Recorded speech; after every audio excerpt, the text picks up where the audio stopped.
memikul dosa kita. Sahabat-sahabat dimanapun berada, saya Zulkifli M. Abbas mengharapkan sahabat-sahabat semua untuk kemudian mensubscribe, like, dan juga men-share channel kita ini. Salam Tauhid, salam satu Tuhan. Itu semua dari Rasul Paulus itu batal ya, melalui ayat ini. Karena bukan hanya Rasul Paulus, tetapi Petrus juga yang mengatakan di sini ya. Oke, Bang Zuma tadi mengatakan bahwa kematian Yesus itu yang dia tebus itu paling orang Israel doang, ya kan? Itu tidak berlaku bagi bangsa-bangsa lain, ya. Tetapi Bang Zuma, ya kalau kita baca di Matius 26 ayat 27 ya sampai 28, itu dijelaskan di sana. Ya, sesudah itu ia mengambil cawan, mengucap syukur, lalu memberikannya kepada mereka dan berkata, minumlah kamu semua dari cawan ini, ya, sebab inilah darahku, darah perjanjian yang ditumpahkan bagi banyak orang untuk pengampunan dosa. Ya, jadi diulangi lagi, ya, diulangi lagi itu Yesus sebelum dia naik ke surga, ya, di Matius 28 ayat 18 sampai 20. Ya, kepadaku telah diberikan segala kuasa di surga dan di bumi. Ya, pergilah, jadikanlah semua bangsa muridku, baptislah mereka dalam nama Bapa, Putra dan Roh Kudus. Ya, dan ingatlah, aku akan menyertai kamu sampai kepada akhir zaman. Ya, jadi bukan hanya kepada orang Israel Bang Zuma, ya, bagi bangsa-bangsa lain. Ya, dan itu sudah tergenapi semua. Ya, makanya kami orang Kristen ini 100% percaya bahwa kematian Yesus di atas kayu salib itu adalah penebusan bagi semua orang yang percaya kepadanya. Ya, makanya itu dikatakan di Yohanes berapa itu ya? Bentar. Ya. Yohanes 1 ya, Yohanes 1 ayat 29 ya. Ini Yohanes yang berbicara di sini ya, Yohanes 1 ayat 29 saya bacakan ya. Ya, Yohanes 1 ayat 29. Nah, ini Yohanes ini berkaitan tadi ketika Bang Zuma mengatakan bahwa tidak ada di hukum Israel itu untuk mempersembahkan manusia ya sebagai penebus dosa. Tapi ingat Bang Zuma ya, Yohanes Pembaptis anak Zakaria di sini itu adalah orang Israel, orang Yahudi. Ya, dan dia sendiri yang bersaksi di sini. Kita baca di Yohanes pasal 1 ini ayat 29. Ya. Oke. Ini Yohanes pasal 1 ayat 29. Pada keesokan harinya Yohanes melihat Yesus datang kepadanya dan ia berkata, lihatlah anak domba Allah yang menghapus dosa dunia. Ya, jelas di sini ya, artinya bukan hanya dari Yesus saja ya, dari Yohanes pun orang Yahudi yang diakui sebagai nabi, dia mengatakan hal ini. Ini sebelum kematian Yesus di atas kayu salib. Ya. Itu kira-kira Bang Zuma, silakan.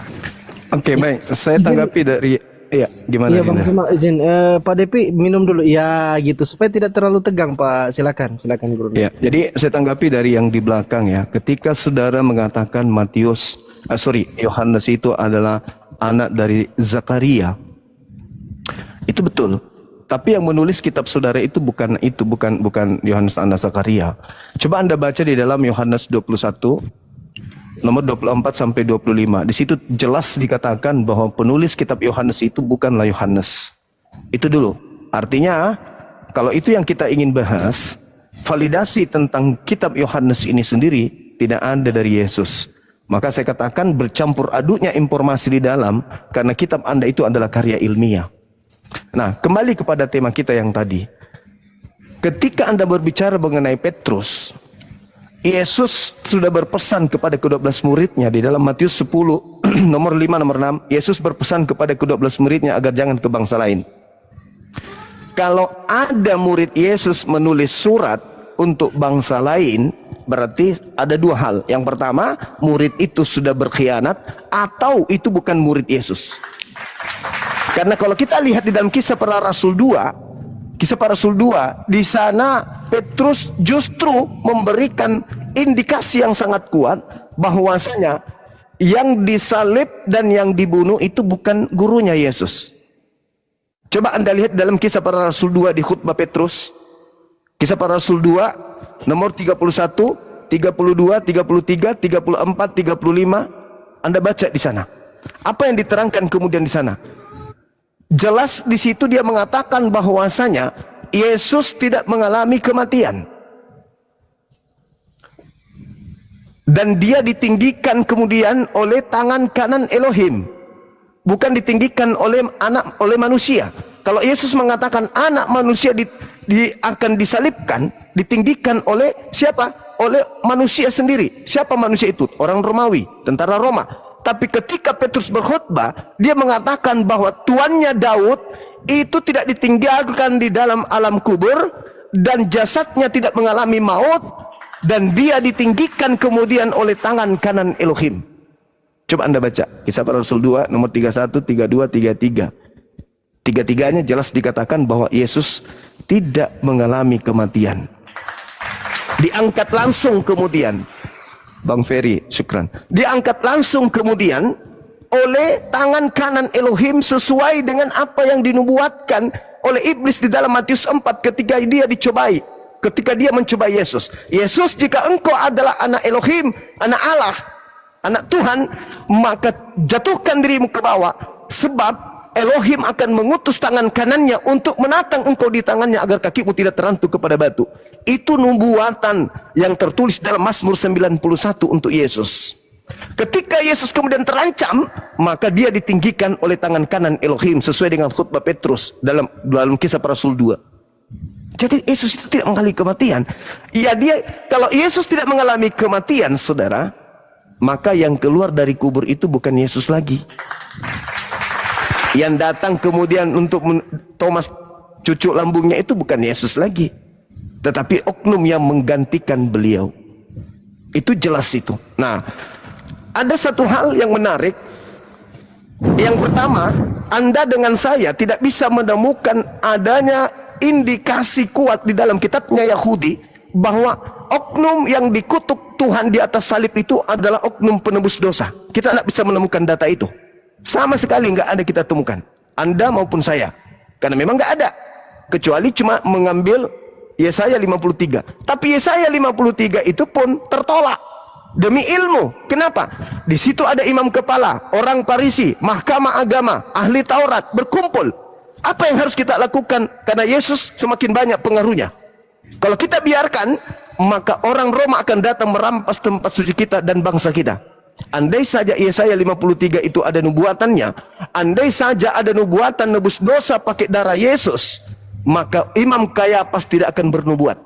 Dia hanya akan mengatakan, ada kok Yesaya 53, ada kok Yesaya 7, ada kok kitab Daniel yang sudah menubuatkan, ada kok Mazmur 22 yang sudah menubuatkan dia harus mati. Maka Yesus pun sebagai orang yang turun diutus untuk mati, sama akan menyadari itu. Maka kompak mereka, satu ingin membunuh, satu ingin dibunuh. Tidak ada pertentangan. Tapi faktanya, di dalam Yohanes 8 ketika Yesus ingin dibunuh, apa kata mereka?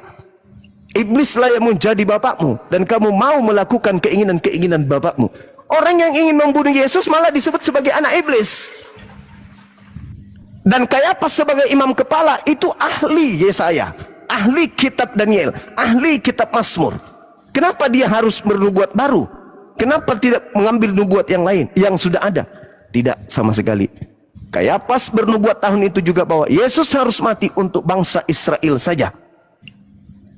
Itu dalil, Bang. Anda baca di dalam Yohanes 11 nomor 51.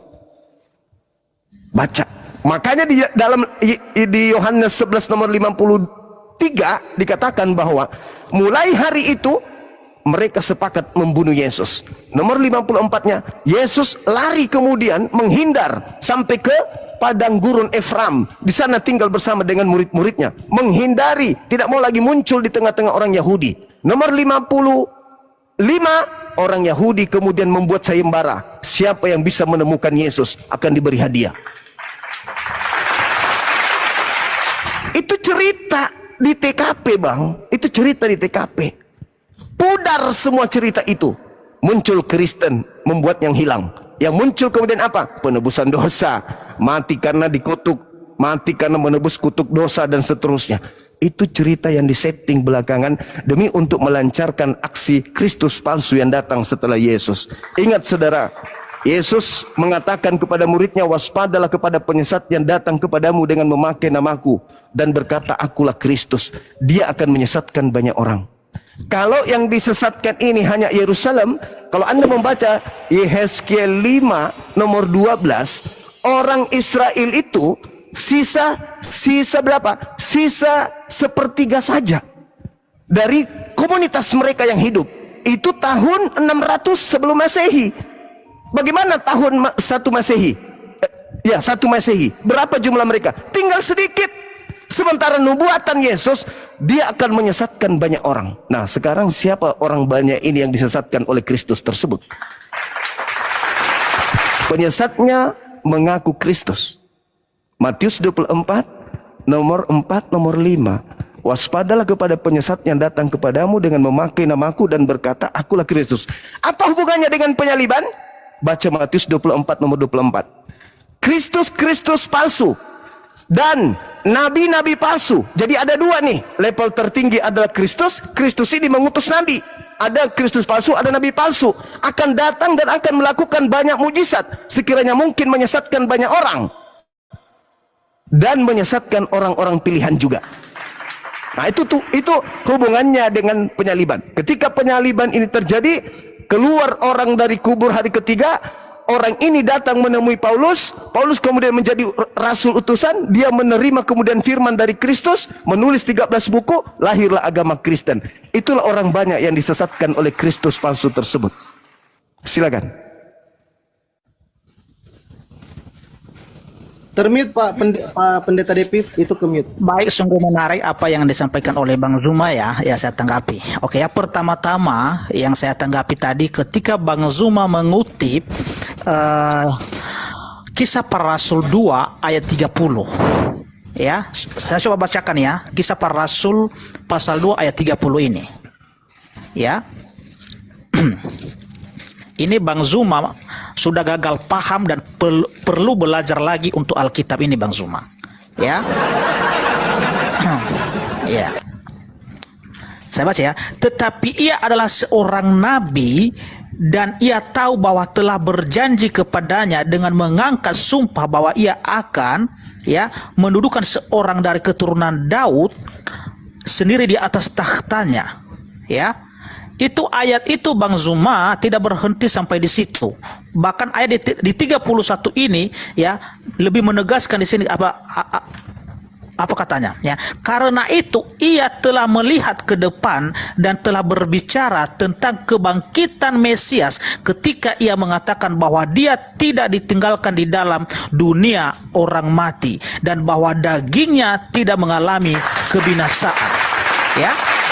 Oke lah, Yesus inilah, ingat Bang Zuma ya, 32 itu jawabannya.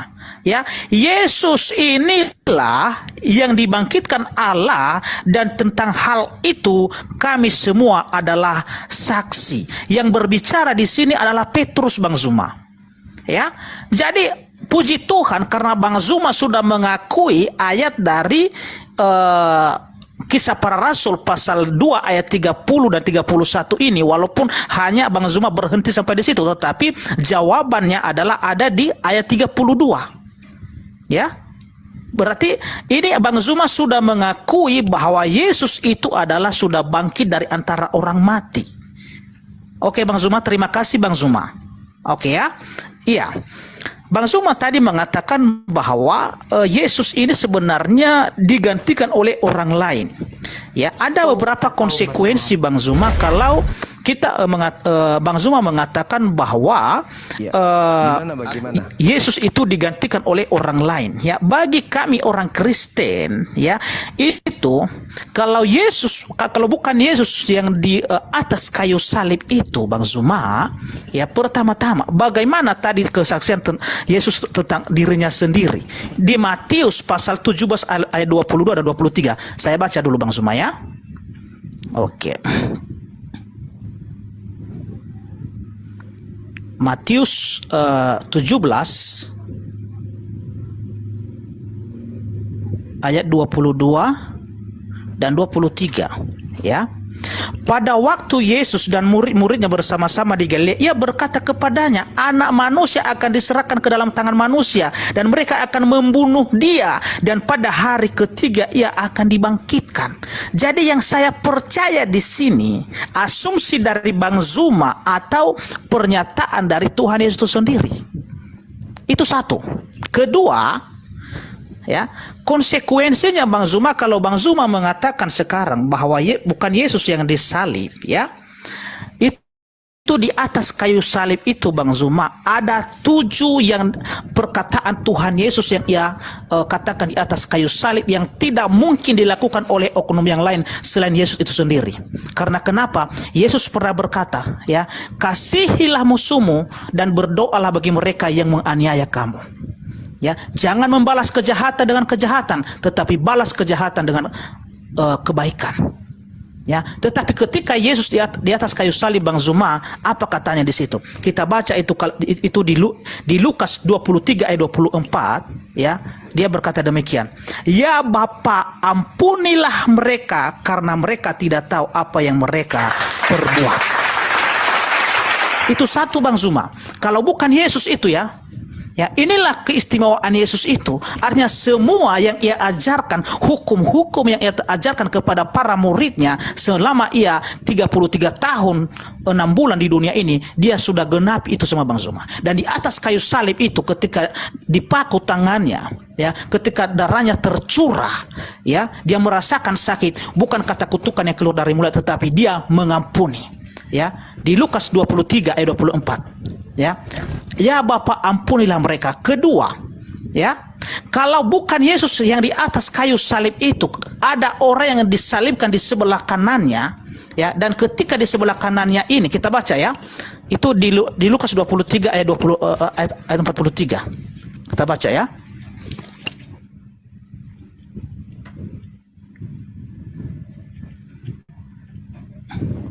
Lukas 23. Bentar, ya.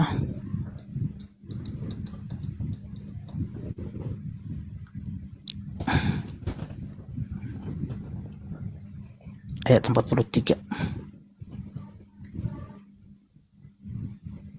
Iya. Kita baca dari ayat sebelumnya, ya. Ya.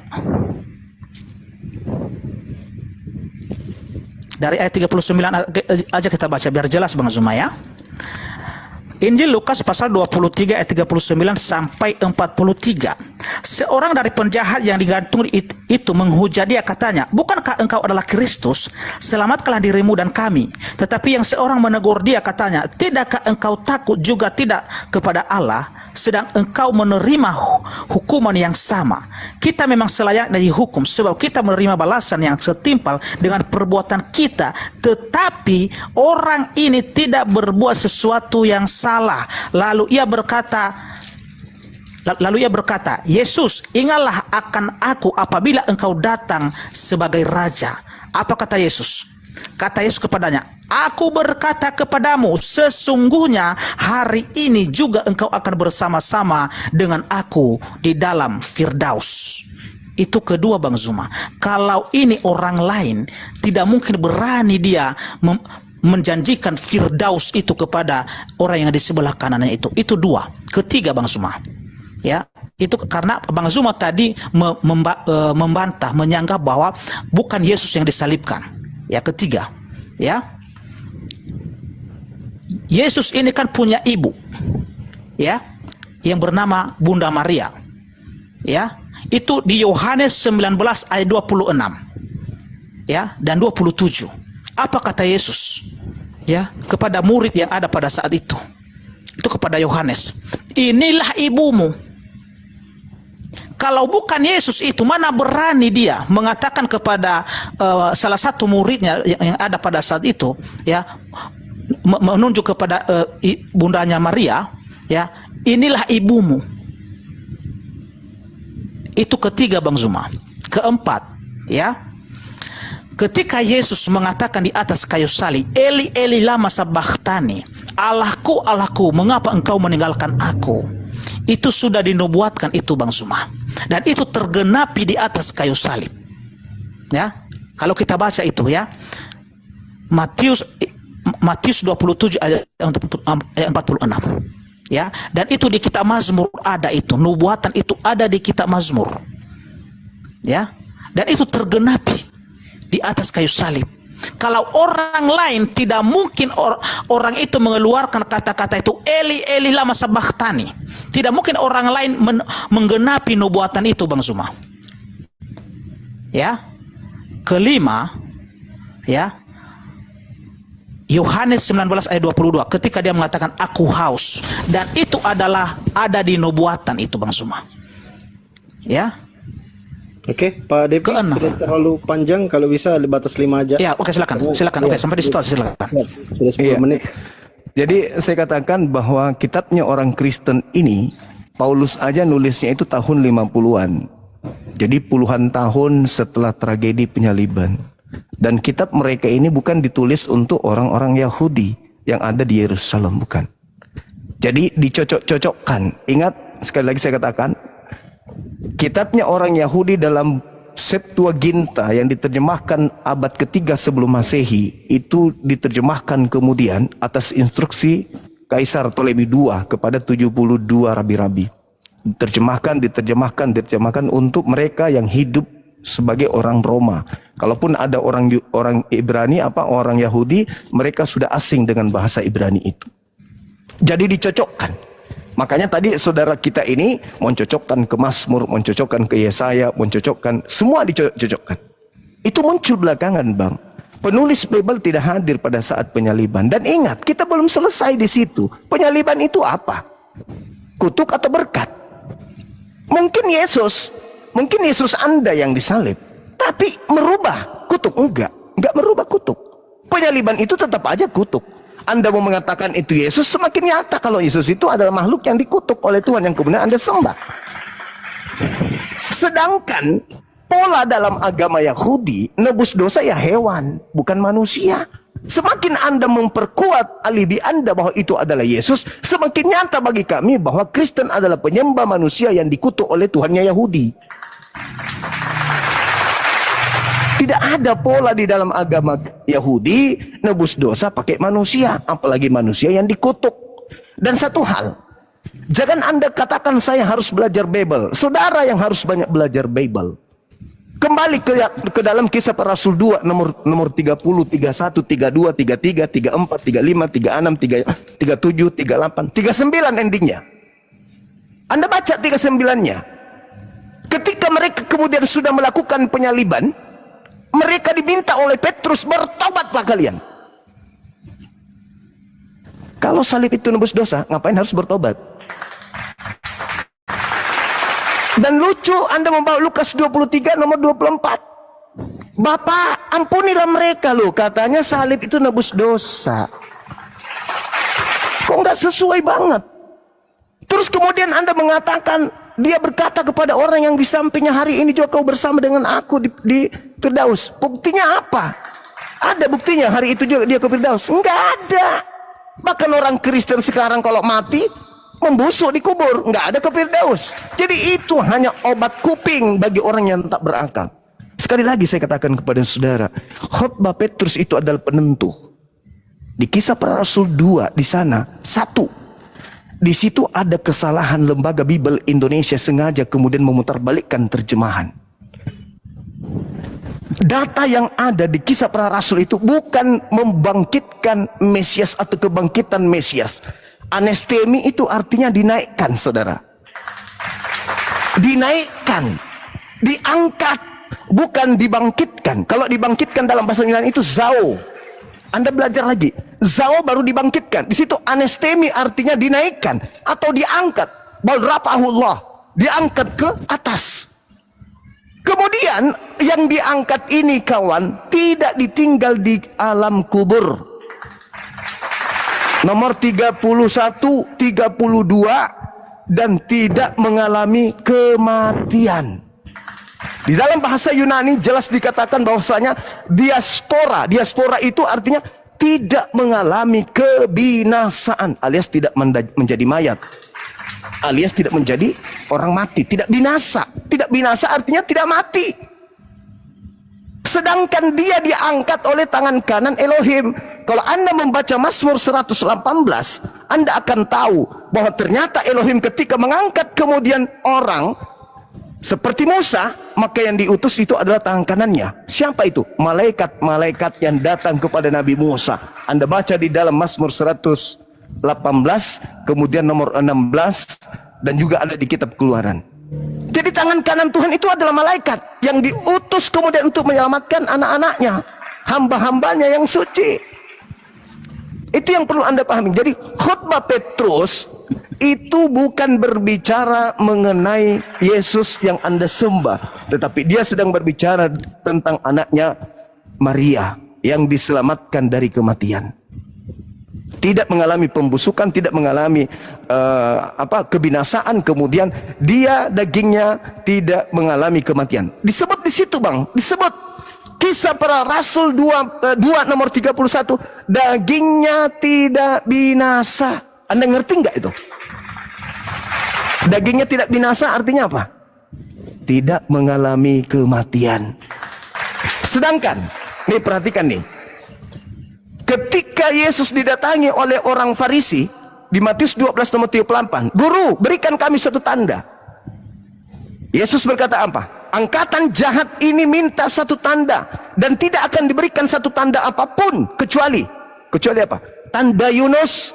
Sebab Yunus 3 hari 3 malam dalam perut ikan, demikian juga anak manusia 3 hari 3 malam dalam perut bumi." Berarti kalau 3 hari 3 malam dalam perut ikan, hari ketiga keluar dari perut ikan. Perut bumi berarti hari ketiga keluar dari perut bumi. Itu tanda untuk siapa? Tanda untuk angkatan jahat. Tanda, hadiah untuk angkatan jahat. Apa itu? Bangkit pada hari ketiga. Jadi yang beriman kepada penyaliban, beriman kepada kebangkitan, itu adalah angkatan jahat. Sama, kembali kepada Kisah Para Rasul 2 nomor 40, di data 39-40, Petrus sendiri mengatakan bahwa mereka yang menyalibkan Yesus itu adalah angkatan jahat. Maka Petrus mengatakan, bertobatlah. Jadi ada dua, saudara, ada dua. Penyaliban terjadi terhadap Yesus itu tidak dilakukan kepada anak Maria, tetapi dilakukan kepada oknum yang terkutuk. Sekarang saya ingin bertanya, supaya mengerucutkan permasalahan, jangan terlalu lebar kita. Menurut saudara, ketika Paulus berkata dalam Galatia 3 nomor 13, terkutuk, Kristus telah menebus Kristen dari kutuk hukum Taurat dengan jalan menjadi kutuk karena Kristen aja yang nerima, Islam enggak. Sebab ada tertulis, terkutuklah dia yang mati di atas tiang salib. Itu ucapan Yesus, itu ucapan Paulus. Sebab ada tertulis, tertulisnya di mana? Ulangan 21 nomor 22-23. Di situ dikatakan oleh Elohim, jika engkau menghukum orang yang sepadan dengan hukuman mati, melakukan dosa yang sepadan dengan hukuman mati. Jika ada orang yang melakukan dosa yang sepadan dengan hukuman mati, lalu engkau hukum dia, jangan kau biarkan mayatnya semalam-malaman di atas tiang salib, tapi kuburkanlah. Sebab orang yang dikutuk oleh Elohim tidak boleh menyentuh tanah yang diwariskan Elohimmu kepadamu. Ada dua hal di situ, Bang. Yang pertama, orang yang melakukan dosa besar. Yang kedua adalah orang yang dikutuk Elohim. Siapa di antara dua oknum ini yang memenuhi syarat untuk disalib? Yudas atau Yesus? Yang pertama, pelaku dosa yang sepadan dengan hukuman mati. Ingat di dalam Ulangan 27 nomor 25, terkutuklah orang yang makan suap. Siapa yang makan suap? Yudas atau Yesus? Jangan melebar kemana-mana, Bang Zuma. Ini nggak melebar. Saya malah kembali kepada poinnya. Yang dikutuk adalah pelaku dosa yang sepadan dengan hukuman mati, dan yang disalib adalah orang yang dikutuk. Pertanyaan saya, siapa yang memenuhi syarat untuk kedua hukum Tuhan ini? Yesus atau Yudas? Silakan. Ya, oke. Begini ya, pertanyaan Bang Zuma itu tidak ada kaitannya itu. Yang abang kutip di kitab berapa tadi itu? Ulangan 21. Oh, kitab Ulangan. Ya. Itu Paulus yang mengutip, bukan saya. Itu saya tegaskan, itu tidak ada kaitannya. Jadi maksud dari Galatia 3 ayat 13 itu, Bang Zuma, saya jelaskan, saya bacakan ya. Iya. Nanti Anda tunjukkan tertulis di mana itu yang dikutip Paulus. Sebab ada tertulis. Itu tertulis di mana? Silakan.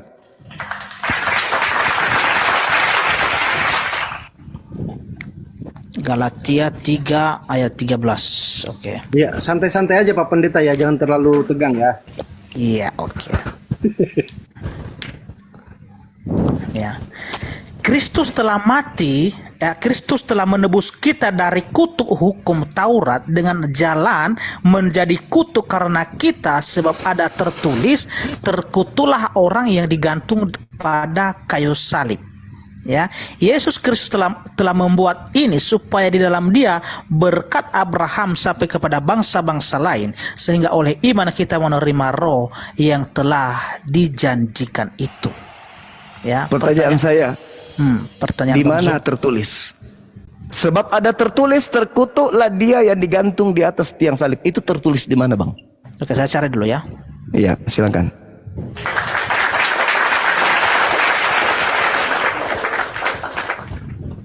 Ya teman-teman, tambah seru ya, sambil di tap-tap layar 1M biar komal kita kuat, ini menarik, tambah seru ini.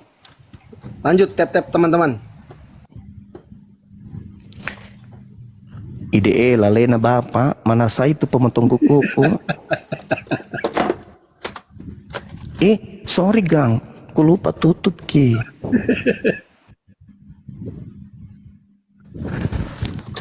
Bang Zuma mempertanyakan di kita ulangan ya. Iya, tadi kan Paulus mengutip. Sebab ada tertulis, terkutuklah dia yang digantung di atas tiang salib. Iya, itu tertulis di mana? Ya, di ulangan 21 ayat 23. 21 sampai 23, 22 sampai 23. Ulangan pasal 21 ayat 23, Bang. Dari dua-duanya dulu. Oke, bentar ya.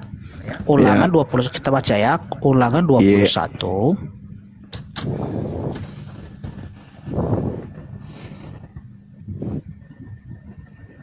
Ayat 22. Oke. Iya.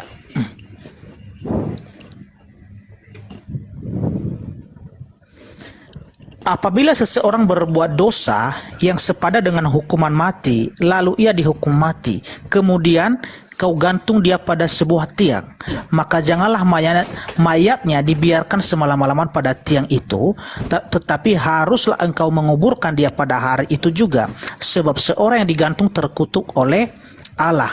Janganlah engkau menajiskan tanah yang diberikan Tuhan Allahmu kepadamu menjadi milik pusakamu. Pertanyaan Bang Zuma di sini mana? Pertanyaan saya, Yes, Paulus mengutip itu, dan di situ dikatakan pelakunya adalah pelaku dosa yang sepadan dengan hukuman mati, satu. Yang kedua, pelakunya adalah oknum yang dikutuk oleh Elohim. Pertanyaan saya, yang pas untuk duduk di situ, Yesus atau Yudas? Berdasarkan ya, dijatuhkan hukuman mati atau penyaliban kepada Yesus adalah itu ketika dia mengaku sebagai Sang Mesias, anak Allah yang hidup, Bang. Ya, jadi bukan karena dia sudah berbuat dosa, bukan karena ada kesalahannya, tetapi hasutan pun dari orang banyak ketika mereka mengatakan salibkan dia, dan itu kan sudah mulai ketika Raja Pilatus menjatuhkan hukuman kepada dia, itu berdasarkan pengaduan dari imam-imam besar bahwa dia pernah mengatakan dia adalah anak Allah, dia adalah Mesias. Itu alasan orang Yahudi untuk menyalibkan dia, bukan karena dia berbuat dosa, bukan, Bang Zuma. Jangan disalahpahami itu. Berarti salah salib. Bukan salah salib. Loh, yang disalib harus pelaku dosa. Ya. Yang disalib ini ya, harus pelaku dosa. Begini Bang Zuma, malah aku yang balik bertanya sekarang. Pastikan sesuai tuduhan Bang Zuma tadi mengatakan bahwa bukan Yesus yang disalibkan. Jadi menurut Bang Zuma siapa? Kan tadi saya bertanya, Bang. Yang duduk di sini orang yang melakukan dosa yang sepadan dengan hukuman mati, dan orang yang dikutuk oleh Elohim, dialah yang disalib, bukan yang lain. Sekarang yang dia disalib ini Yesus atau Yudas yang memenuhi syarat? Iya, kenapa Yesus disalib? Kan udah saya jelaskan tadi. Kenapa Enggak, Yesus disalib? bukan masalah kenapa. Iya. Saya hanya berbicara tentang Oh, yang nggak memenuhi bisa syarat. karena ketika berarti- ketika Rasul Paulus mengutip Ulangan 21 ayat 23 ini, ya, karena kenapa? Karena Yesus telah dijatuhkan hukuman mati dengan disalib. Makanya Berarti dia mengutip berarti ini. salah- Jadi berarti salah jadi seolah-olah makanya di situ seolah-olah Yesus itu adalah seorang yang terkutuk, padahal bukan dia yang terkutuk, Kenapa tetapi yang harus terkutuk Yesus? itu adalah Kenapa harus seharusnya Yesus? kita manusia yang berdosa ini. Kenapa harus Yesus kalau tidak memenuhi syarat? Kan syaratnya Ya. pelaku dosa yang sepadan dengan hukuman mati. Yang kedua, orang yang dikutuk Elohim. Kenapa Ya. Yesus? Yesus, Kenapa harus Yesus? Yesus ini kan menggenapi nubuatan, Bang. Larinya ke situ. Menggenapi nubuatan, ya, menggenapi nubuatan dari Yesaya 53 tadi, Saudara, ya, di menggenapi ya Yohanes 3 ayat 16 itu. Ya, Yohanes 3 menggenapi, justru dikasihi. bentar dulu, ya, menggenapi ya Yohanes 1 ayat 14. Itu dia. Yohanes 1:14 Ya. menjadi daging. Ya. Apa masalahnya? Iya. Kita bacakan di situ, Bang. Pertanyaan Nah. saya, siapa yang memenuhi syarat untuk dikutuk oleh Elohim? Karena yang mengutuk di sini Elohim. Yang mengutuk Ya. di sini Elohim. Siapa Di yang sini, memenuhi ya. syarat? Sabar. Ya, yang siapa menanggung- yang memenuhi syarat untuk dikutuk oleh Elohim? Yudas Ya. atau Yesus? Kalau Yesus di situ, Bang, ya. Kalau Yesus di situ, ya. Ya, saya Kalau tengahin. Yesus kalau Yudas di situ, memang Yudas ini mati tetapi dia menggantung diri. Iya, itu cerita belakangan itu, bukan itu. itu belakangan, Ya. itu cerita belakangan, saudara. Ya. Ini dulu, syarat untuk disalib, syarat untuk dikutuk oleh Elohim itu adalah melakukan dosa yang sepadan dengan hukuman mati. Sekarang siapa di antara kedua oknum ini yang memenuhi syarat untuk itu? Iya kan? Di orang Yahudi, ya, dihukum orang Yahudi, ya, yang menghujat Allah itu pantas untuk dihukum mati. Makanya ketika diadukan, ya, dilaporkan, ya, dituduh Yesus ini, ya, menyamakan dirinya dengan Allah, ketika dia mengaku aku adalah raja, aku adalah Mesias, anak Allah yang hidup, ya, di situ Pilatus memutuskan hukuman untuk dia disalibkan, Bang. Menurut saudara, apakah Yesus ini menghujat Elohim? Tidak. Menurut Elohim, apakah Yesus ini menghujat dirinya? Tidak. Lalu kenapa dia dikutuk? Itu kan untuk menggenapi karena itu larinya karena selalu misinya larinya ke ini, situ. ya, karena misinya ini, Bang, datang untuk menebus dosa. Tidak. Iya kan? Itu maunya Anda, itu cerita Karena- yang muncul. karena Itu yang cerita muncul di mimbar gereja. Kita kembali Iya. kepada poinnya dulu. Bukan di mimbar gereja, Bang. Ini ayat ini, Bang. Ayat Saudara, kita yang kita salib bahas itu, ini. Salib Iya kan? itu adalah Nah. prosesi hukum untuk orang Yahudi, bukan untuk Kristen. Anda yang menobatkan doktrin yang tadi. Sekarang yang memenuhi syarat untuk kemudian disalibkan di situ, menurut Elohim, Yudas atau Yesus? Menurut Elohim. Di mana? Menurut Elohim yang memenuhi syarat untuk didudukkan disalib di situ, Yesus atau Yudas? Kalau Yudas pada saat itu nggak ada ditemukan kesalahannya, karena kenapa? Dia ini kan berhubungan dengan imam besar untuk mengkhianati Yesus.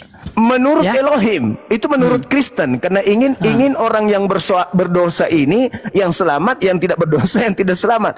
Menurut Elohim, yang memenuhi syarat untuk dihukum terkutuk oleh Elohim itu siapa? Yudas atau Yesus? Menurut Elohim. Tidak ada yang dihukum di situ, Bang. Ada yang dihukum, kawan. Ya. Ada yang dihukum. Sahabat Zeus. Udah berkali-kali Syukur, saya jelaskan tadi. Kan udah aku jelaskan tadi, Bang. Barakallahu Ya, fik. Bang Zuma. Ya. Kenapa dijatuhi hukuman mati kepada Yesus? Karena dia mengaku bahwa dia adalah Mesias. Nah, Dia menurut adalah Elohim, anak Allah. menurut Elohim itu dosa besar. Kalau Elohim tidak, karena Yesus itu lalu adalah yang mengutuknya Elohim siapa? itu. Karena Lalu Yesus kenapa dia adalah dikutuk? Elohim itu. Lalu kenapa dia dikutuk?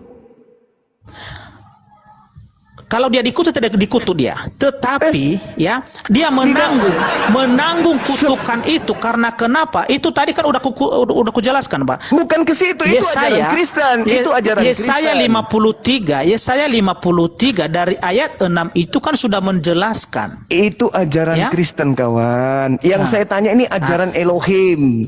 Yang dikutuk itu harus memenuhi syarat, yaitu melakukan dosa yang sepadan dengan hukuman mati. Lalu dikutuk oleh Elohim. Yudas atau Yesus yang memenuhi syarat. Salah Yudas apa salah Yudas di situ? Kan dia dikutuk. Ulangan Dikutuk, Mak. 27. Ulangan Kenapa 20 dikutuk Yudas? Ulangan 27 nomor 25, terkutuklah dia yang makan suap. Yudas makan suap enggak? Di situ sedangkan Yudas di situ, Bang Zuma, ya, dia di pihak orang-orang Farisi, orang-orang imam besar, orang Yahudi. Iya. Mana mungkin sedangkan yang menjatuhkan hukuman mati ini, penyaliban ini adalah imam besar dan melalui raja Pilatus. Kira-kira Elohim rela tidak Yesus yang hambanya yang suci ini dihukum? Ya rela karena misinya penebusan dosa. Nah, itu dia. Tidak ada karena pengakuan Yesus tadi, karena pengakuan Yesus tadi di Matius 17, Saudara. Matius 26 ayat 27, ya kan udah kita baca tadi. Matius itu ditulis tahun 62 loh.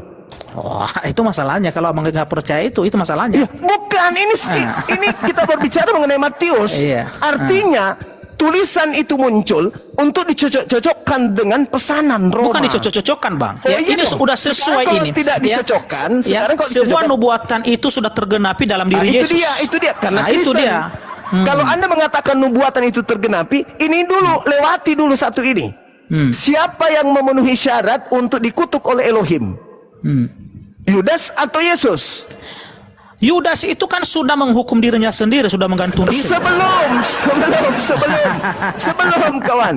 Ingat, di dalam Keluaran kata Yesus begini, di dalam Lukas 24 nomor 44, harus tergenapi semua perkataan yang tertulis tentang aku di dalam kitab Taurat. Bentar, Di ya. dalam kitab Taurat, Saya minum dulu ya. iya silakan. Di dalam kitab Taurat, Keluaran 23 nomor 7, dusta jangan kau hembur-hemburkan. Orang yang tidak bersalah jangan kau bunuh. Orang yang benar jangan kau bunuh. Menurut Elohim, apakah Yesus boleh dibunuh? Dalam konsep penembusan dosa boleh. Mana dalilnya? Ya? Mana Itu tadi. dalilnya? Itu Matius 26 ayat 27. Itu menurut Matius. Yang saya Iya. tanya menurut Elohim. Menurut Elohim, bisakah Yesus itu dibunuh? Menurut Elohim. Bisa. Mana dalilnya? Ya. Ini tadi udah kita baca tadi, Bang. Yang mana? Yang mana? Hah?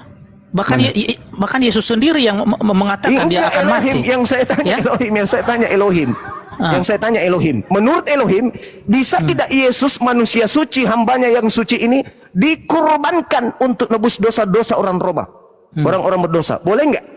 Boleh. Mana dalilnya? Oke. Ya, silakan. Elohim itu di perjanjian lama, Pak Depi ya. Elohim itu di perjanjian lama. Silakan, Pak. Lalu kalau di perjanjian baru apa namanya? Markus, Lukas, Matius, Yohanes, itu Tuhan Anda rupanya. Yang saya tanya, makanya saudara, di awal saya mengatakan, salib itu hukuman Yahudi dan yang menghukumnya adalah atas perintah kemudian titah dalam firman Tuhan yang ada pada mereka. Paulus pun mengaku itu kok. Ada tertulis, terkutuklah dia, berarti harus merujuk kepada firman Elohim. Ulangan 21 Anda membacanya pun tadi. Nah sekarang permasalahannya, Yesus berkata harus tergenapi semua yang tertulis tentang aku dalam kitab Taurat. Kitab Taurat Keluaran 23 nomor 7 dan 8. Jangan kau membunuh orang yang benar. Jangan kau membunuh orang yang bersalah. Pertanyaan saya, boleh nggak Yesus dibunuh menurut Elohim? Karena konsep penebusan, Bang Zuma, sekali lagi bisa, boleh, sangat bisa. Elohim, menurut Elohim boleh nggak membunuh orang yang benar? Kalau orang yang benar tidak. Yesus orang Tetapi benar. tetapi walaupun Yesus di sini adalah orang yang benar, bahkan dia adalah anak Allah anak Allah yang hidup, tetapi karena dia datang untuk menebus dosa itu, makanya dia harus dibunuh, harus mati di atas kayu Ya, salib. Tuhan mengatakan jangan dibunuh. Kok Anda mengatakan harus dibunuh? Ya mana yang hebat? Itu beda Anda? konteks itu, Bang. Loh, kok beda Itu beda konteks? konteks itu. Yesus mengatakan, Yesus mengatakan. Itu bukan konteks penebusan itu yang Abang bahas itu bukan. Ya, Kalau penebusan, saudara, kalau penebusan, itu perkara lain itu, Bang. Kalau penebusan, kan tadi saya sudah membacakan Imamat 1 nomor 2. Penebusan itu dengan domba, kambing, sapi, lembu, bukan manusia. Jangan kau membunuh orang yang tidak bersalah, jangan kau bunuh orang yang benar. Pertanyaan saya, sekali lagi saya ulang ini ketiga kalinya, boleh nggak Yesus dibunuh menurut Elohim? Dalam konsep penebusan dosa boleh. Di mana dalilnya itu? Di mana dalilnya? Ini Di mana? Yohanes 1 ayat 29. Menurut Elohim, bukan menurut Yohanes. Yesus berkata harus tergenapi semua yang tertulis tentang aku di Taurat, bukan di Yohanes. Di Taurat, Bang. Di mana tertulis boleh membunuh orang yang benar di Taurat? Tunjukkan di saya. Ya kalau nggak ada Pak Depi bilang aja nggak ada, jujur biar cepat. Oke, bentar, saya tunjukkan ya. Jangan juga dipaksa mengaku. Iya, bentar bang, sabar bang. Oke ya. Di dalam karena Bang Zuma tadi menanyakan di perjanjian lama kan? Iya. Yesus yang mengatakan kita baca harus tergenapi yang tertulis tentang aku di dalam Taurat, bukan aku. Yesus. Iya. Kita baca Yesaya 59 ayat 19 sampai 20. Taurat. Bukan di Yesaya, Taurat. Ini kitab kami, Bang. Masa Abang Yesus yang mengatakan saya untuk harus mengutip tergenapi semua yang tertulis tentang aku di dalam kitab Taurat. Taurat ini menurut Abang apa? Yang 5 kitab ini. Kejadian, Keluaran, kalau kita para nabi, kita para nabi, Yesus tidak mengatakan itu harus tergenapi. Yesus mengutip itu di kitab para nabi ada. Iya, silakan. Ya. Oke. Bentar ya. Iya. Ya minum juga Pak Pendeta, jangan sampai kering kerongkongan, dehidrasi nanti. Aduh.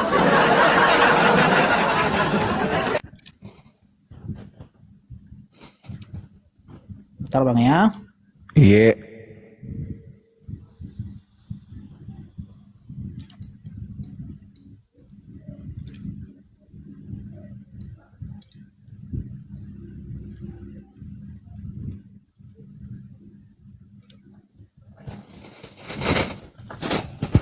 Udah potong kuku Bang Zuma? Nggak ada gunting.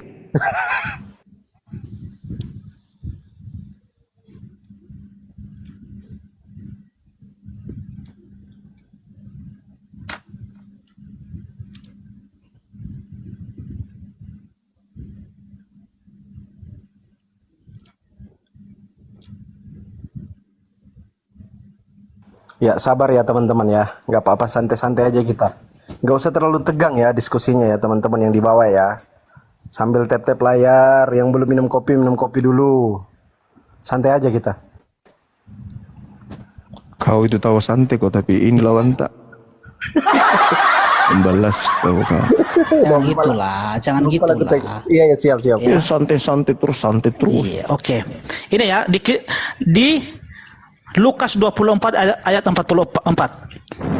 Kitab Nabi-Nabi dan kitab Mazmur. Iya. Oke, coba tunjukkan di mana tertulis Yesaya itu adalah nabi. Yesaya itu memang nabi, Yesaya itu. Ada dalil? Itu kan pokok sama kami adalah Yesaya itu adalah nabi. Iya, dalilnya mana dalilnya? Itu nabi itu, Bang. Ya? Dalilnya mana? Paulus yang nabi, dalilnya ada. Kisah Para Rasul 13 nomor 1, Paulus nabi. Yesaya nabi di mana tertulis? Rasul bukan nabi. Dan Kisah Para Rasul 13 Ya. Yesus Paulus nomor bukan satu. nabi. Paulus Ada bukan darinya. nabi. Nah, inilah anehnya. Yesaya Ya. tidak Paulus ada. bukan nabi, itu rasul. Yesaya tidak ada tertulis nabi, Anda katakan nabi. Paulus Enggak. ada tertulis Abang nabi. bilang Anda tadi akui tidak ada nabi. kata Yesus mengatakan bahwa dia ada di kitab para nabi. Sekarang sudah kubuktikan Lukas 24 ayat 44. Gimana? Nah, coba Anda tunjukkan di Yesaya bahwa ada tertulis terkutuklah dia di atas tiang salib. Di mana itu tertulis? Silakan. Di Yesaya berapa? Di Yesaya 1 kah sampai Yesaya 5 6? Itu enggak tertulis, Bang. Kalau di situ Paulus hanya mengatakan ada itu tertulis. menceritakan ya penderitaan yang ia alami. enggak. Ya, Paulus jadi jelas mengatakan, itu sebab jelas ada tergenapi tertulis. dalam diri Yesus. Saudara, jangan Anda lari dari pernyataan Paulus, enggak bagus. Paulus sendiri mengatakan ada tertulis terkutuklah dia yang digantung di atas tiang salib. Kok lari ke Yesaya? Di Yesaya itu tidak ada tertulis. Masya Allah. Tirosi barakallah. Tidak ada tertulis. Di Yesaya itu tidak ada tertulis seperti itu. Yang penting Bang, ya sudah saya buktikan bahwa Yesus pernah mengutip ya bahwa ada di kitab para nabi ya. Para nabi itu adalah termasuk Yesaya, Yeremia, Yehezkiel, Obadya ya dan juga nabi-nabi yang lain. Ya. Iya, sekarang yang Paulus mengatakan ada tertulis terkutuklah. Terkutuklah. Oke, Dia gini, yang digantung saya atas tiang salib. dari tadi Abang Zuma terus yang bertanya. Saya bertanya sekarang, ya. Oke. Di mana dalilnya? Ini kan yang kita bahas kan kitab saya ini, Bang Zuma. Iya, Ya kan?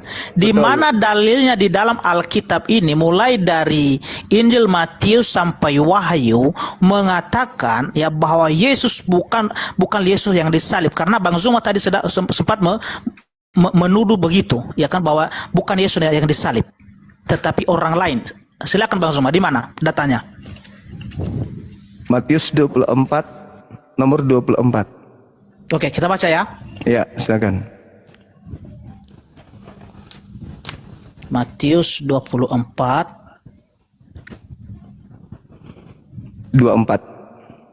ayat 24. Oke, saya baca ya. Itu gali lubang itu sebenarnya Pak Depi kalau bahas itu, tapi nggak apa-apa lah, silakan kalau mau gali lubang. Lanjut. Jadi nggak bisa tadi ya. Yang terakhir itu yang memenuhi syarat untuk duduk Batal. sebagai terkutuk. Ya. Iya. Ini Yesus di sini yang ngomong Bang ya. Iya. Yesus yang ngomong di sini. Iya. Ini warna merah ya. Warna Iya. merah di sini ya. Oke ya. Siap. Iya. Oke.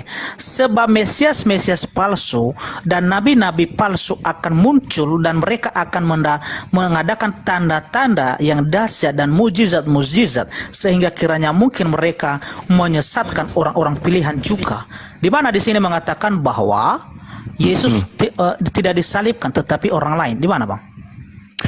Jelas ada Kristus palsu?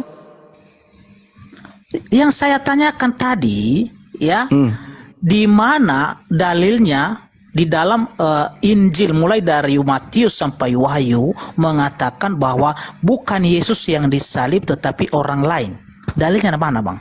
Anda tidak ngerti yang tadi itu? Mesias palsu itu Di siapa? sini nggak ada ini, bahkan Yesus di sini yang berbicara ya Mesias untuk memperingati ya Sebab Mesias untuk memperingati palsu. para muridnya ya. Ini siksaan berat, itu perikopnya, siksaan yang berat dan Mesias palsu. Jadi Yesus menubuatkan ini apa yang terjadi di masa yang akan datang. Ini ayat ini, Bang. Maksud dari ayat ini. Iya, tapi Mesias palsunya datang kepada murid-murid. Sekiranya pertanyaan mungkin saya tadi ya, karena ya kita bahas tadi kan Alkitab saya ini yang kita bahas. Di mana dalilnya? Iya, betul. Bang Zuma dapatkan bahwa Yesus bukan Yesus yang disalibkan tetapi orang lain. Dalilnya mana, Bang? Matius 24 ini Mesias palsu ini. Yesus ini Yesus yang menubuatkan, yang memberitahu kepada murid-murid pada waktu di masa yang akan datang ya, di masa yang akan datang ya ada Mesias palsu. Ya Masa itu yang akan datang. ya makanya baca Bukan ya dari masa ayat yang akan 15 datang. itu ya Bang Depi, di Pak, ayat 15 itu Bapak izin. ya dijelaskan ya. Jadi apabila kamu melihat pembinasa keji berdiri di tempat kudus menurut firman yang disampaikan oleh Nabi Daniel ya, para pembaca hendaklah memperhatikan, maka orang-orang yang di Yudea haruslah melarikan diri ke pegunungan. Ini Bang ya, artinya Yesus itu memberitahukan apa yang terjadi di masa depan, di masa yang akan datang. Bukan berbicara salib ini. Bukan itu Oke. konteksnya. Saya Izin, terangkan. Jadi Bang Zuma sudah ya Pak ya Depi, silakan. kalau bisa dijelaskan dulu sama Bang Zuma 3-4 menit baru Pak Depi tanggapi biar Iya. menarik temanya lagi. Ini nggak apa-apa, tema-tema lainnya. Saya terangkan ya, saya Silakan. terangkan. Sekarang Anda Ya lihat silakan di Bang dalam- silakan Bang Zuma. Anda buka Matius 24 di situ kitabnya. Anda buka. Ya udah kita baca tadi Bang. Udah Oke. kita baca tadi Bang. Coba Anda baca nomor 3-nya. Oke, nomor 3. Oke. Udah lewat dari apa ini? Dari perikopnya ini. Iya, baca aja Bang. Oke. Supaya Anda tahu. Ini permulaan penderitaan ya. Oke. Iya, oke. Nah, ketika Yesus duduk di atas bukit Zaitun, datanglah murid-muridnya kepadanya untuk bercakap-cakap sendirian dengan dia. Kata mereka, katakanlah kepada kami, bila manakah itu akan terjadi dan apakah tanda kedatanganmu dan tanda kesudahan dunia? Di mana di situ Bang? Ya. Itu ayat 3 itu. Yesus ditanya apa tanda kedatanganmu? Apa Lanjut. Iya. Lanjut ayat 4. Saya baca, Ayat saya 4. baca. Saya baca. Itu di situ ada jawabannya Bang. Iya, silakan. Tanda kedatangannya oke. nomor 4 bukan? Salah. Salah. Justru itu bukan Waspadalah dia. supaya jangan ada orang yang menyesatkan kamu, sebab banyak orang akan datang dan memakai namaku dan berkata, akulah Mesias, dan Akulah mereka Yesus. akan menyesatkan banyak orang. Kamu akan mendengar deru perang atau kabar-kabar tentang perang. Namun berawas-awaslah, jangan kamu gelisah, sebab semuanya itu harus terjadi, tetapi itu belum kesudahannya. Oke. ya. Giliran saya menjelaskan. Ya, putus-putus saudara. Di mana ini disinggung masalah penyaliban? Di mana di Oke. sini? Nggak ada disinggung soal penyaliban di sini. Atau sabar dulu, Bang. Anda diam dulu, minum kopi dulu. Ya, silakan. Ketika Yesus ditanya di Bukit Zaitun, secara pribadi murid datang berbicara kepada Yesus, "Guru, apa tanda kedatanganmu?" Tanda kedatangannya dijawab di dalam data nomor 27. Sebab sama seperti kilat menyambar, cahayanya akan terpancar dari timur sampai ke barat. Demikianlah nanti kedatangan anak manusia. 1.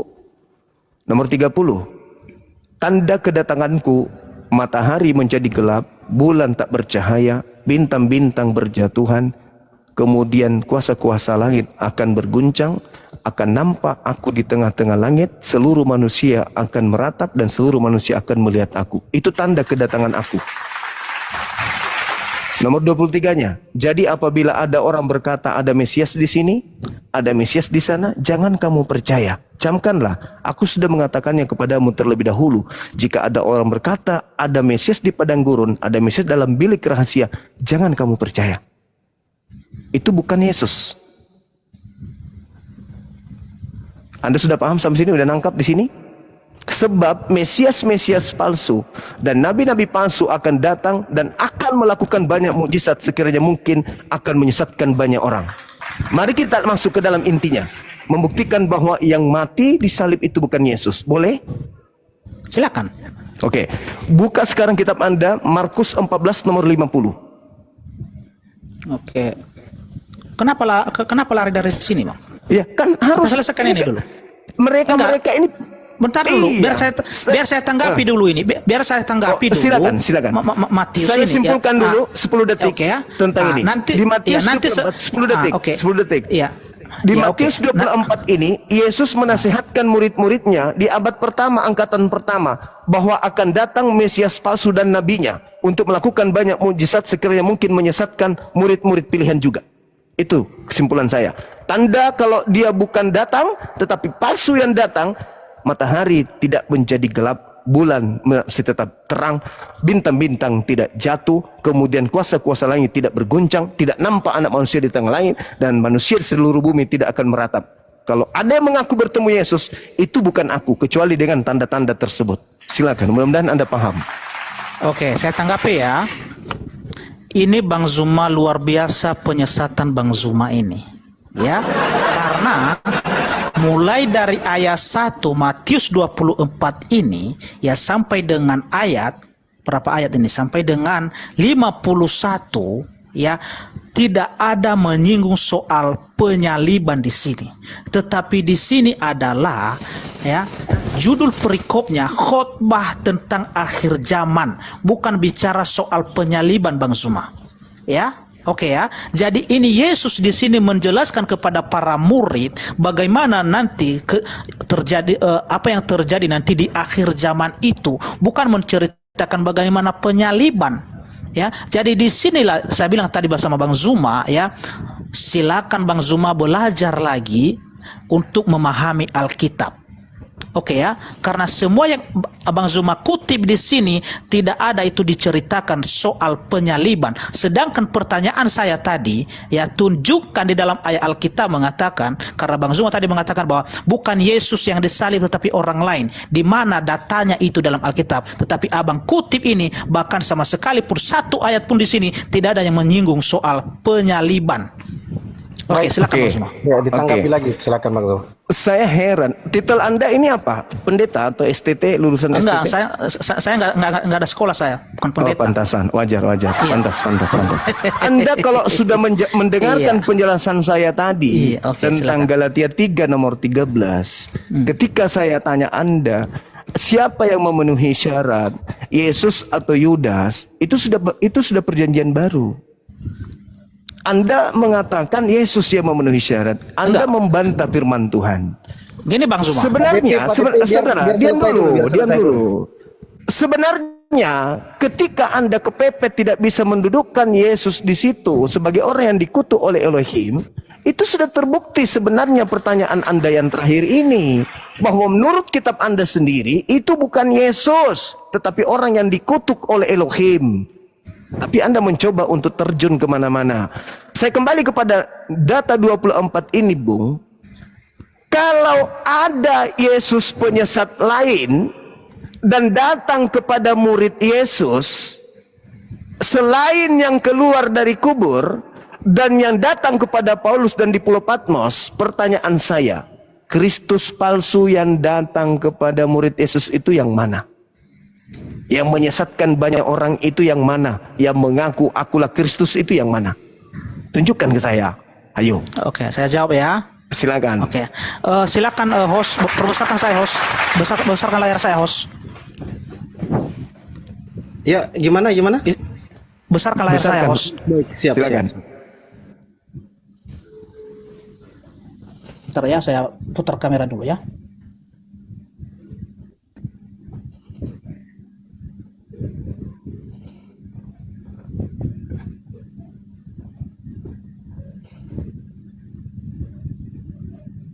Iya, oke ya.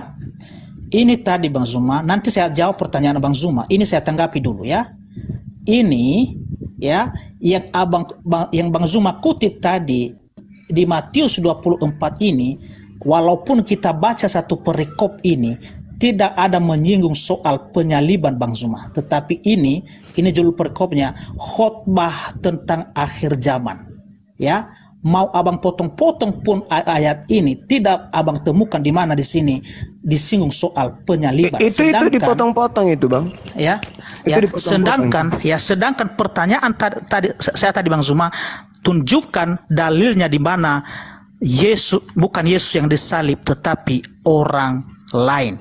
Mau kita bacakan semua ayat ini? Silakan Gimana? Anda bacakan. Tunjukkan kepada saya. Silakan. Ya.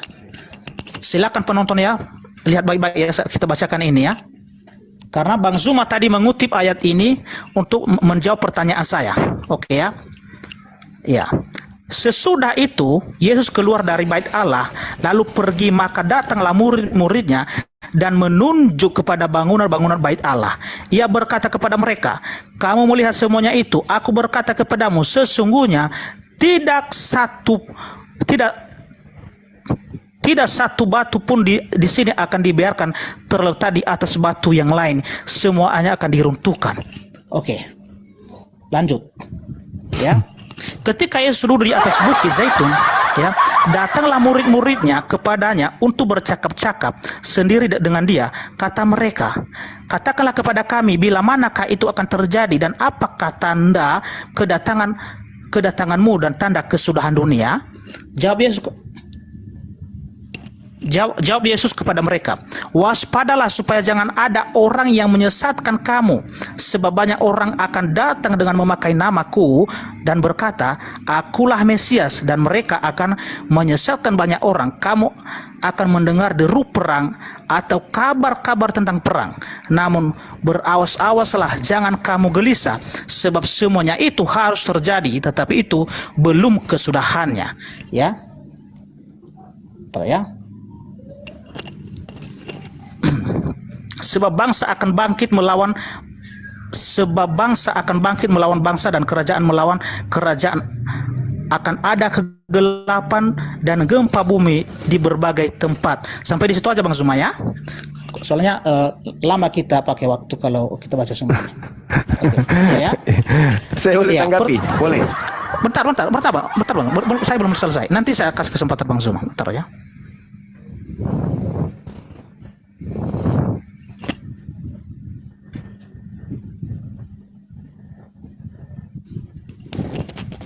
Bentar Bang Zuma ya.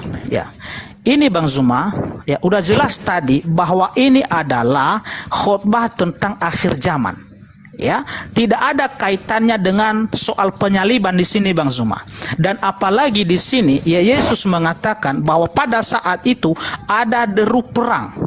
Pertanyaan saya kedua sama Bang Zuma, apakah pada saat Yesus di bumi selama 33 tahun setengah, apakah ada perang Bang Zuma? Kalau memang ini benar sudah terjadi, silakan Bang Zuma. Oke, baik. Yesus berbicara kepada Bani Israel, berbicara sendirian secara pribadi. Mohon maaf dulu ya, saya mau ke belakang dulu. Bisa ya, sebentar ya? Boleh. Silakan Pak. Tahan ini. Ya, kita tunggu aja Pak Depinya dulu Bang Zuma ya. Nanti kembali baru ini ya. Terlalu banyak minum sih. Jangan gitulah Bang Zuma. Santai aja lah. Saya ke kamar mandi.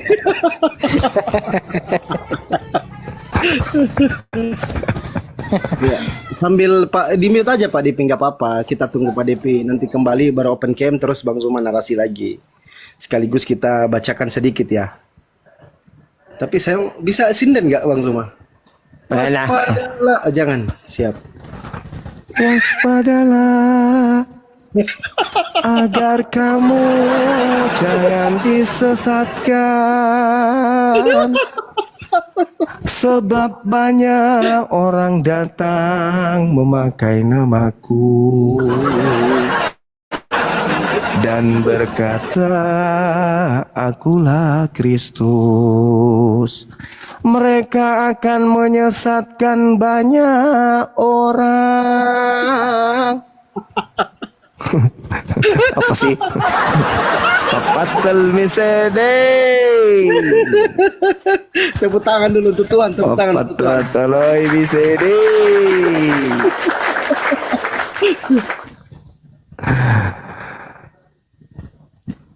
Mudah-mudahan saudara kita ini bisa, tapi gimana bilangnya ya? Penjelasan saya tadi itu sebenarnya sudah membuktikan bahwa bukan Yesus yang disalibkan. Makanya ada Kristus palsu. Karena pada saat kemudian Yesus itu dicobai oleh iblis, diserahkan kuasa langit bumi kepadanya, Yesus tidak mau terima itu. Iblis mundur dan menunggu waktu yang tepat.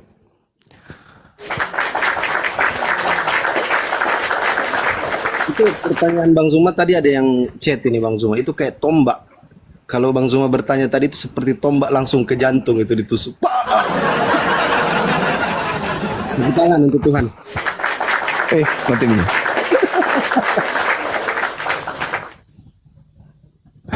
Oh yes. Iku cengena madodong ni natarola bajo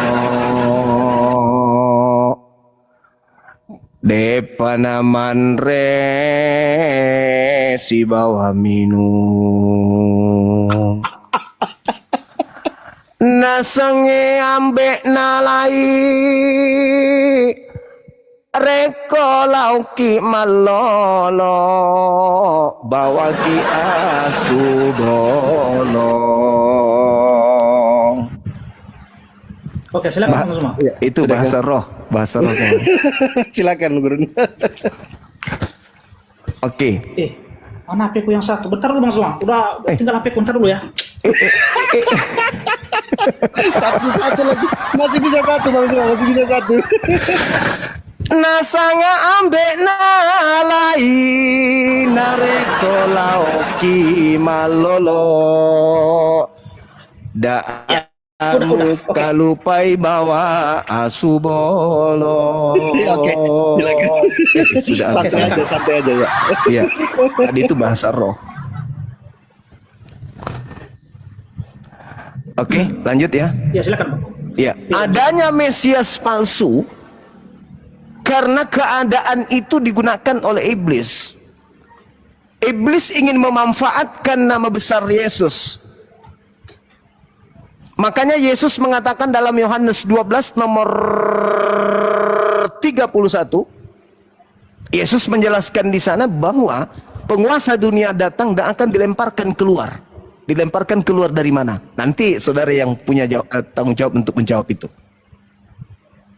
Yohanes 14 nomor 30, iblis sedikit pun tidak berkuasa atas diri Yesus. Pertanyaannya nanti akan Anda jawab nanti itu. Kalau iblis merasuki Yudas, berhasil tidak iblis kemudian mencelakai Yesus? Karena Yesus sendiri mengatakan di dalam kitab Yohanes 13 itu, Yohanes 14, iblis sedikit pun tidak berkuasa. Nah, sekarang saya masuk ke dalam poinnya. Matius 24, Yesus mengatakan waspadalah kepada Kristus palsu yang datang setelahku. Kenapa? Karena yang datang kepada murid Yesus itu adalah Kristus yang bukan Yesus. Satu, Paulus mengatakan di dalam Galatia 1, nomor 1, nomor 11, nomor 12, aku menerima Injil bukan dari manusia, bukan manusia yang memberikan aku Injil. Pertanyaan saya, saudara,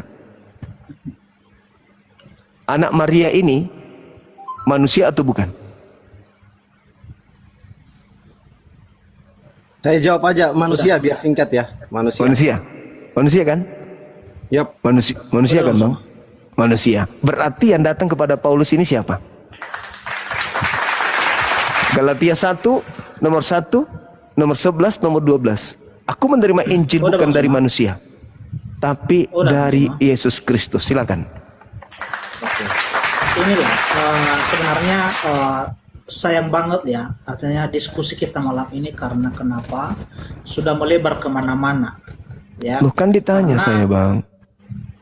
Begini, Bukti bahwa ya bukan Yesus yang disalib. Ya kan, tema kita malam ini adalah salib, berkat atau kutuk. Itu sudah dijawab Tapi tadi. kalau soal nabi palsu ini bukan tema kita malam ini sebenarnya. Baik. Oke. Kalau gitu, kalau keinginan Pak Depi kayak gitu, mungkin kita bisa kembali ke tema tadi. Tapi dijawab dulu pertanyaannya. Tetapi, pantas enggak? Bentar dulu Pak Depi. Ada kan tadi pertanyaan yang belum terjawab nih dari Bang Zuma. Pantaskah Yudas atau Yesus didudukan di situ? Silakan Pak Depi. Masih ingat nggak pertanyaan tadi Pak Depi? Biar kembali ke topik. Nanti sesi 2 baru bahas palsu-palsu itu. Udah saya jawab tadi host. Belum ada poin tadi Pak Depi, jawaban Pak Depi. Pantas nggak jawab Yesus? tadi itu. Ya. Kalau Yesus ini ya, kenapa dia dihukum mati? Ya kan, karena konsep penebusan dosa dan berdasarkan pengakuannya kepada Pilatus bahwa dia adalah Mesias, anak Allah yang hidup. Ya. Terus kalau tadi itu, dia mengatakan Mesias anak Allah, Dia kan Allah sendiri mengatakan, inilah anakku. Dan saudara juga menjawab ketika Yesus mengatakan, diriku adalah anak Allah atau anak Elohim. Apakah menurut Elohim itu pelanggaran dosa besar? Bukan kan? Tidak. Nah, berarti bukan Yesus yang disalib. Tetapi ya, Bu, di situ kan bukan Allah yang menjatuhkan hukuman kepada Yesus, tapi Raja Pilatus dan juga imam-imam besar, Bang Zuma. Tapi kan harus berdasar terhadap hukum Elohim kan? Kalau kita ingin mendudukkan kan harus ke Elohim, yang menjadi dasar pijakan Kristen kan harus Elohim, bukan tentara Romawi, bukan gubernur Pilatus. Makanya saya katakan, apakah salib itu kutuk? Jawabannya kutuk, tapi menurut saudara adalah berkat. Bagaimana mungkin Bagi bisa kami, ya. Nah, itu bagi Kristen. Kami orang yang percaya, ya. Percaya? Karena kenapa? Ya, berarti itu Anda tidak makanya percaya dijelaskan, ya. Berarti Anda tidak percaya kepada Elohim kalau begitu. Percaya dong. Nah, Elohim mengutuk orang yang melakukan dosa yang sepadan dengan hukuman mati. Nggak ada Yesus, kaitannya di situ, Pak. Ya. lu Ketika ada abang dong. Ketika Bang Zuma memutarbalikkan, Kok ya, jadi saya Ulangan mutarbalikkan? 21 ya, 21 ayat 22 itu dan 23 tidak ada kaitannya dengan penyaliban Yesus, tidak ada. Lalu Ya. yang dikutip Paulus ini yang Ya, mana? Sebab ada tertulis. Sebab ada tertulis. Kenapa Paulus mengutip itu? Itu artinya untuk menjelaskan ya kepada orang percaya bahwa sebenarnya Yesus ini bukan terkutuk karena pelanggarannya, bukan, tetapi oleh karena pelanggaran kita manusia ini, oleh karena dosa kita, dia dianggap terkutuk. Itu penjelasan dari ayat itu. Di mana poinnya? Di mana poinnya? Tuhan Elohim menebus dosa orang yang melakukan dosa dengan menggunakan orang yang tidak berdosa. Di mana poinnya? Kan tadi Imamat 1 nomor 2 yang digunakan untuk menebus dosa orang bersalah itu adalah binatang ternak. Di Yohanes 3 ayat 16 itu, Yohanes 3 ayat 16 itu Bang Zuma. Udah Bang Yohanes Zuma lupakan 16, Yohanes 3 nomor 16, begitu besar kasih karunia Tuhan akan dunia ini sehingga dia menganugerahkan anaknya yang tunggal supaya siapa yang percaya Iya. tidak binasa. Nah, sekarang yang mengatakan bahwa Yesus itu mati terkutuk untuk dosa-dosa Kristen siapa? Paulus. Dia sendiri. Di mana? Di mana Yesus mengatakan itu? Bukan hanya Paulus itu. Kalau Abang hanya mengutip Galatia 3 ayat 13, itu juga di 1 Petrus pasal 1 ayat 18 itu menjelaskan juga. Ya. Kita baca ya. Yesus mengatakan begini, Saudara. Oke. Di dalam dalam Matius 19 ketika ditanya oleh muridnya, "Guru, apa yang harus aku lakukan supaya aku memperoleh hidup yang kekal?" Apa kata Yesus? Jangan membunuh. Pertanyaannya, apakah boleh membunuh Yesus menurut Yesus? Karena konsep penebusan dosa boleh. Nah, itu selalu larinya ke situ, konsep penebusan dosa. Itu karena Yesus sendiri yang mengatakan tadi Bang Zuma. Ya, Yesus sendiri yang mengatakan di Matius 26 ayat 27 itu. Ya kan udah dijelaskan Yesus di situ. Iya, Saudara. Sekarang siapa yang menebus dosa? Bapak kan? Bapak siapa? Bapak yang di langit kayak yang menghapus dosa. Ini Yesus ini, firman yang telah menjadi manusia. Bapak yang di atas ini, apakah menerima korban manusia untuk tebus dosa? Bapak itu bukan nama Bang Zuma. Bapak itu bukan nama.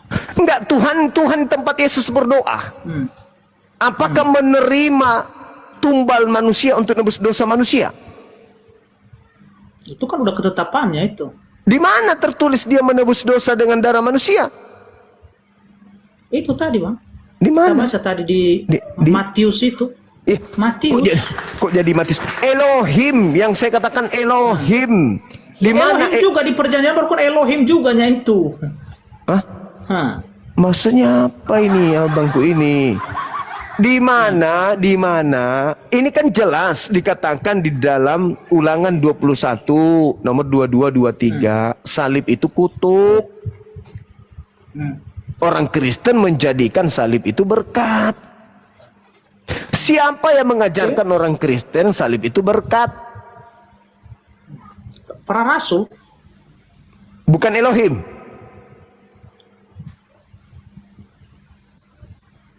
Maksudnya Oke, Bang Zuma, saya rasa cukup ya, Bang Zuma ya. Saya rasa cukup, Saudara Devi. Nanti kita Nanti kita sesi berikutnya lagi. sesi Ya, kedua Bang, lagi. ya. Nanti kalau mau Pak Gini Devi- ya, Bang Zuma belum menjawab pertanyaan saya. Oke ya. Pertanyaan mana? Nah, pertanyaan saya tadi, di mana di dalam ayat Alkitab, khususnya Injil Matius sampai ke Wahyu, bahwa bukan Yesus yang disalib tetapi orang lain. Oke ya? bisa Markus jadi tema 14. kedua, bisa jadi tema kedua nanti. Oh enggak, harus malam ini dong dijawab Iya, jangan itu. kayak gitu lah, Bukan di waktu yang lain. Markus Karena 14. Bang Zuma tadi yang sudah sempat mengeluarkan pernyataan begitu. Markus 14 nomor 50 sampai Oke, 52. kita baca.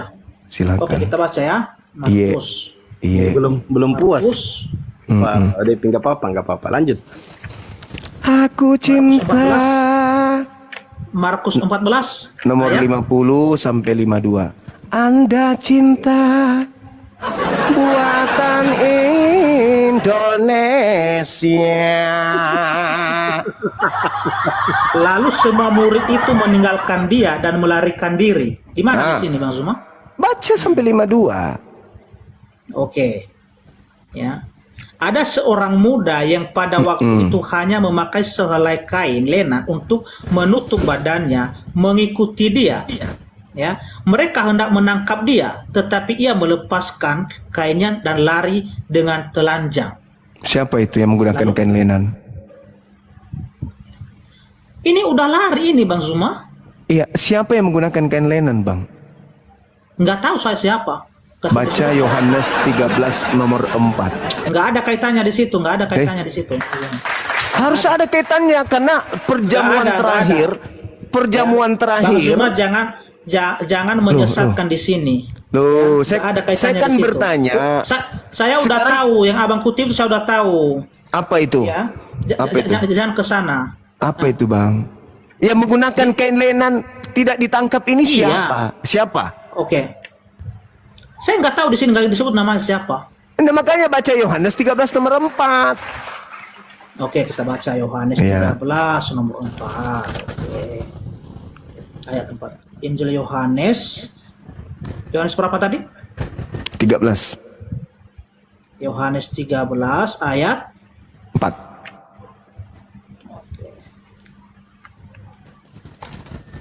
Lalu bangunlah Yesus dan menanggalkan jubahnya. Ia mengambil sehelai kain lenan dan mengikatnya pada pinggangnya. Kemudian, dengarkan. Kemudian ia menuangkan air ke dalam sebuah basi dan mulai membasuh kaki murid-muridnya, lalu menyekanya dengan kain yang terikat pada pinggangnya. Nggak ada kaitannya di sini Bang Zuma. Makanya saya bilang Yang tadi, nggak ada menggunakan kain kaitannya. lenan siapa? Ini ya di sini itu Yesus perjamuan membasuh terakhir. kaki para murid. Yesus Itu membasuh kaki perjamuan para terakhir. murid. Belum terjadi penangkapan di sini Bang Zuma. Itu Belum terjadi detik-detik penangkapan kepada Yesus. penangkapan. Jadi Itu detik-detik jadi jangan penangkapan. mengais-ngaiskan ayat. Ya, jangan Itu mengais-ngaiskan ayat Bang Zuma. Itu detik-detik penangkapan Yesusnya. Coba Saudara. Enggak. Kutanya dulu. Ya, ini Kembali kepada Markus jauh 14. sebelum. Oke, kembali kepada Markus. Ini kejadian Yesus membasuh Oke. kaki murid-murid ini Oke, jauh boleh. sebelum hari Boleh. penangkapan. Boleh. Nah. Muridnya 12. Murid Yesus 12 kan? Iya. Oke. Yudas berkhianat, tinggal 11. Tinggal 11. Ketika penangkapan, muridnya 11 orang, ditambah Yesus seorang sama dengan 12 kembali kan? 13 bersama dengan Yudas. Yudas sudah ada masuk di komplotan Romawi, betul? Iya. Kemudian semua murid Yesus lari kan? Iya. Yesus sudah ditangkap kan? Iya. Anak muda yang tadi yang berjalan menggunakan lenan siapa? Nggak tahu saya itu. Nggak disebut namanya di situ. Semua murid Ya. Yesus melarikan Karena diri. begini ya, Yohanes 13 yang yang si Zuma kutip ini nggak ada kaitannya Ya sudah, nggak usah ngambil itu, nggak usah ngambil itu. Nggak ada Tidak usah, nggak usah ke situ, nggak usah ke situ, nggak usah, nggak usah ke situ, nggak usah, nggak usah ke situ, nggak usah. Tapi kalau Oke. Anda mengambil, kalau Anda mengambil udah berapa kosong Yesaya ini? Udah berapa kosong 53. ini? Kalau Udah berapa kosong Yesaya ini, Bang Zuma? 53 ada kaitannya gitu. Oke. Oke, nggak usah ngambil ke situ, terlalu berat bagi Anda. Sekarang yang Iya. tadi, Nggak ada kaitannya di sini kan? ya silakan aja Anda Jujur dulu mengatakan dong, itu. jujur dulu, Hah? jujur dulu. Ada dong. Ya kan nggak ada jawabannya di sini kan? Ada dong. Iya, oke. Karena yang menggunakan kain linen cuman Yesus doang yang tertulis terdata. Gak usah ke situ dulu, Silakan. terlalu berat. Sekarang Iya. Markus 14 nomor 50, semua murid Yesus melarikan diri. Betul? Iya. Ya. Berarti cuman ada kemungkinan dua yang ditangkap ini. Oke? Yesus atau Yudas. Betul? Murid Yudas sudah nggak udah ada. jelas sih. Yudas Tunggu dulu, udah Pak. jelas Pak Depi, menggantung tunggu. diri. Tunggu dulu Pak, diselesaikan dulu. Nanti Pak Pendeta tanggapi. Oke, silakan, silakan. 11 murid lari, tinggal ada dua. Yesus dan Yudas. Iya. Yudas sudah masuk dalam rombongan tentara Romawi. Yesus sudah ditangkap. Silakan. Lalu yang lari telanjang ini siapa, Rek? Nggak tahu saya siapa. Nah, oke. Murid Yesus sudah melarikan diri semua. Kalau Yudas yang ditangkap ini, kemudian yang lari menggunakan kain lenan ini adalah Yesus, ada kemungkinan nggak? Enggak. Enggak. Kita balik. Yesus yang ditangkap, Yudas yang lari melarikan diri. Masuk Yesus nggak? sudah ditangkap. Masuk tidak? Iya. Masuk tidak? Yesus sudah ditangkap. Yesus yang ditangkap, Yudas yang melarikan diri. Iya. Ada apa alasannya Yudas lari? Yudas di situ nggak ada lari di situ Yudas, nggak ada lari. Nggak ada lari. Ya. Berarti yang lari Karena siapa? kalau yang tertulis di sini, yang tertulis di sini Yang adalah lari siapa? Berarti yang lari setelah siapa? Yudas, dengarkan Bang Zuma.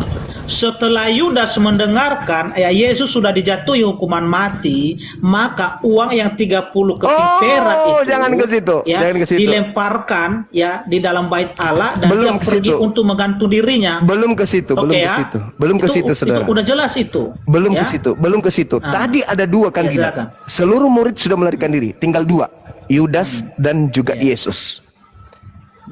Oke? Kemungkinannya Yesus ditangkap, yang lari Yudas. Tolong Nggak tunjukkan ada itu. Enggak ada. Nggak ada. Bukan, Nggak berarti ada bukan lari Yudas. Yudas nggak ada lari. Enggak ada lari. Lari di situ. Berarti yang lari kemungkinannya siapa? Menggunakan kain lenan kemungkinannya siapa? Nggak tahu siapa yang lari. Bang Zuma Udah ya? mungkin Pak. Iya, udah mungkin Saya begini Udah. ya, saya beda dengan Bang Zuma. Kalau Iya, Bang iya, Zuma Pak. kan bisa saja dusta, tapi Iya, kalau iya, saya tidak berani mengatakan sesuatu yang saya tidak tahu. Kalau Bang Iya, Zuma iya. di sini udah jelas-jelas, artinya beberapa ayat di sini Abang Zuma putar balikan ayat-ayat Alkitab. Udah jelas ya, oke ya? Ya oke Pak Pendeta Depi Sai, makasih banyak waktunya. Mungkin kita akhiri dulu, nanti untuk sesi kedua kita sudah tentukan tema tadi ya, nabi palsu. Siapa nabi palsu atau Mesias palsu? Yang mana yang mau dipilih ini, nabi palsu atau Mesias palsu? Iya. Pak Depi, Ya, Bang Zuma. kapan ini? Nanti kita chat aja di belakang layar untuk waktu sesi keduanya. Apa nih Bang Zuma, nabi palsu atau Mesias palsu? Saya ikut aja. Silakan Pak Depi, pilih. Iya, kapan? Nanti kita komunikasi di belakang layar kapan waktunya. Ada kesiapan Bang Depi, Pak Pendeta Depi, nanti kita jadwalkan lagi. Iya, tapi begini Hosea, Ya, jangan siap. seperti malam ini ya. Artinya kita konsisten. Artinya apa tema yang diangkat itulah dia. Jangan Cuman lari tadi kemana-mana, pertanyaan kan begitu. Pak Depi yang bertanya, makanya dijawab, makanya agak melenceng dikit. Nah, oke, untuk tema berikutnya Pak Depi silakan, nabi palsu atau Mesias palsu? Atau kedua-duanya? Boleh. Boleh kedua-duanya. Nabi palsu, Mesias palsu. atau Kristus palsu. Iya. Oke, mungkin gitu aja. Silakan Pak Depi closing statement, setelah itu Bang Zuma closing statement. Silakan Pak Depi. Jadi saya puji syukur kepada Tuhan Yesus Kristus di mana pada malam hari ini telah mengizinkan kita untuk berdiskusi ya, walaupun kita tahu bahwa dalam diskusi ini pengetahuan kita terbatas, tidak sesuai dengan apa yang dikehendaki oleh kawan-kawan penonton di bawah dan juga yang di atas komal ini.